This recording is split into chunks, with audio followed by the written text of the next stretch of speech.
lately, thinking about the good things to come. And I believe it could be something good has begun. Oh, I've been smiling lately, dreaming about the world as one.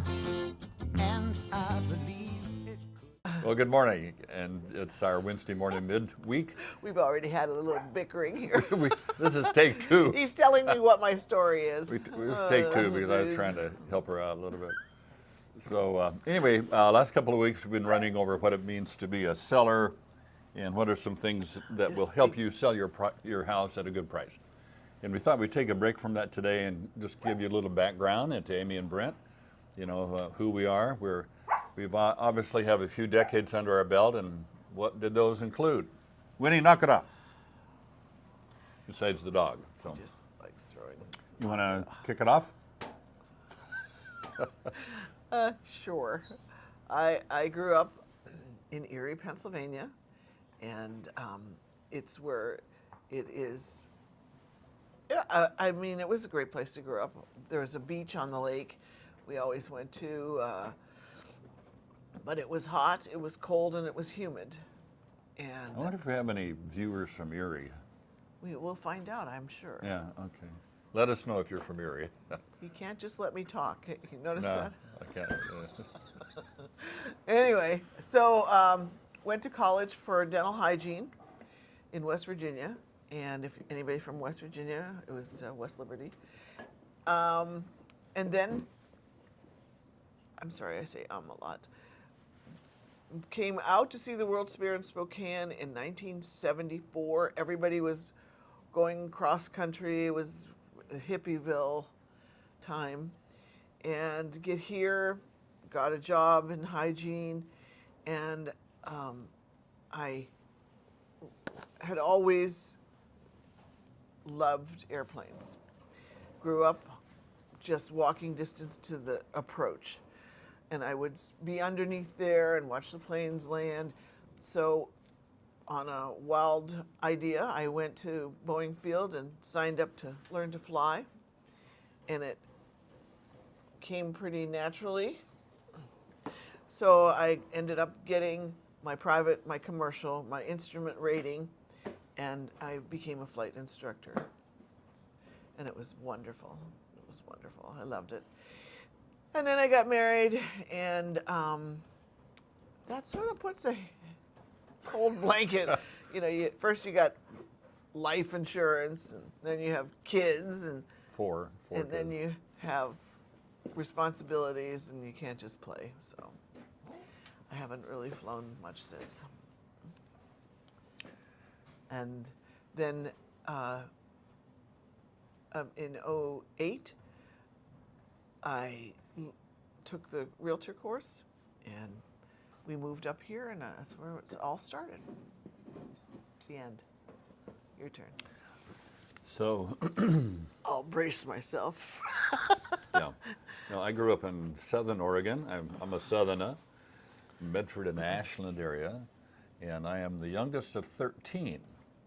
And it's a little different because I have well, he's gone now, but my grandfather actually fought in the Civil War.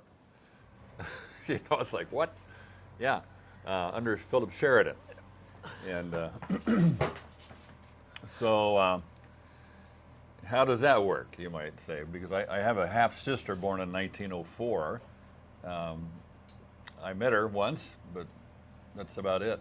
Anyway, my dad was born in 1882, and his dad fought in the Civil War, so I'm the last of his children, and my mom was his second wife.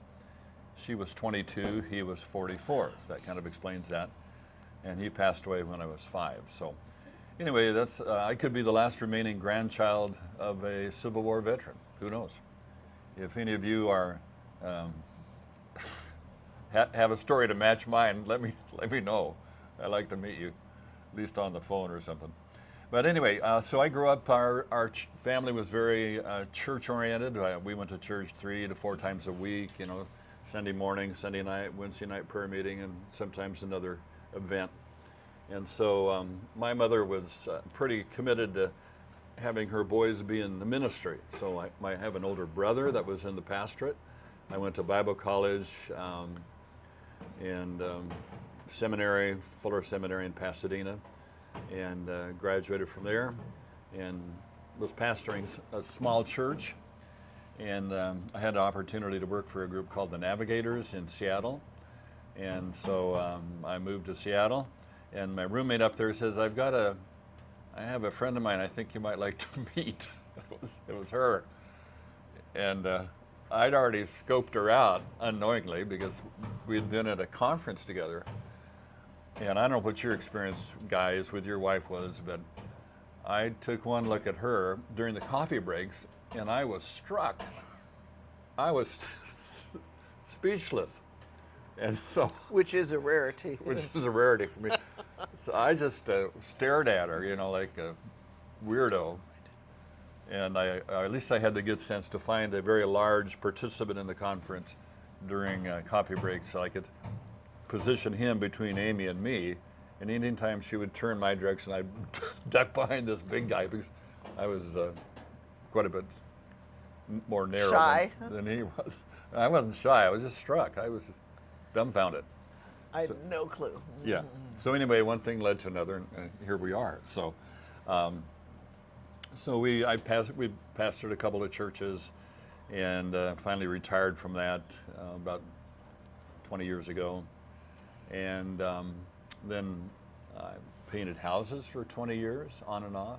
Before the church thing. Yeah, a lot of churches were bivocational. So small rural churches, the average size at that time was like 75 people. So you're not going to get a livable wage. So I would usually have some other job. And so one day Amy says, well, why don't you become a dental hygienist? Because in terms of an hourly wage job, hygiene is pretty good. At that time, well, it was probably... The rent. Okay, so I'm not going to go into how much they make, but they do well. And so I went back to school, painted houses, to kind of make ends meet, and went to hygiene school, and I did that for 20 some years. And just have been retired from that in for about 12 years, 13. And then, of course, Amy, she said, well, why don't you become a realtor? So she's kind of the trailblazer. I'm like, well, sounds like a good idea to me, sort of a guy. Wait till I start telling them about the interpretive dance. No, she did that for a while. No. What was it you were doing then? Oh, that was in high school. Okay. So anyway. They're building an apartment building. Yeah, they can barely hear it. I know. Yeah. Well, no, that's not true. They heard the helicopter the other day. Well, it's loud to us, but these mics Wrap it are so up. great.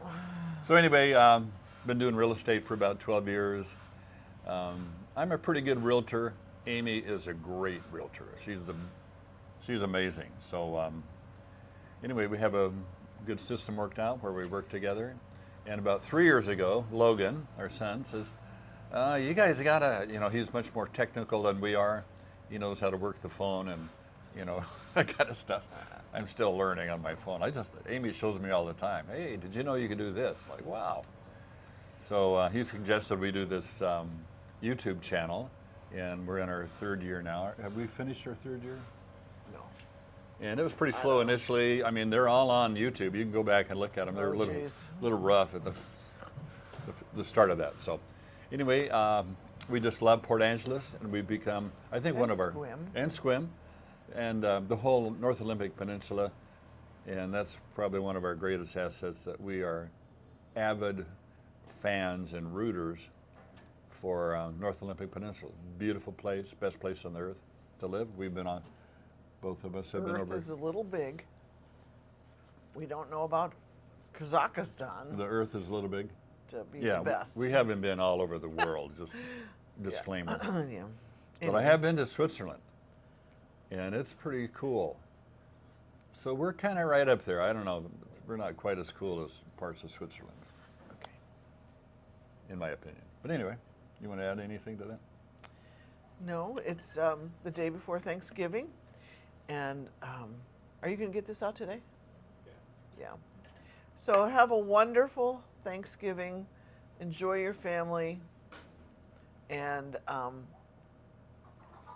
What else? Oh, Shop. yeah, probably good to steer clear of politics. Because almost every family has a variety of views, and Yeah. everybody's got a big idea now. So anyway, it's probably a good thing. Anyway, no more advice on that. Just have a great time, enjoy the family Good time, laughs. get together. Yeah. Yeah, nothing better than laughing. So have Okay. a great week. We'll see you Saturday morning. Bye.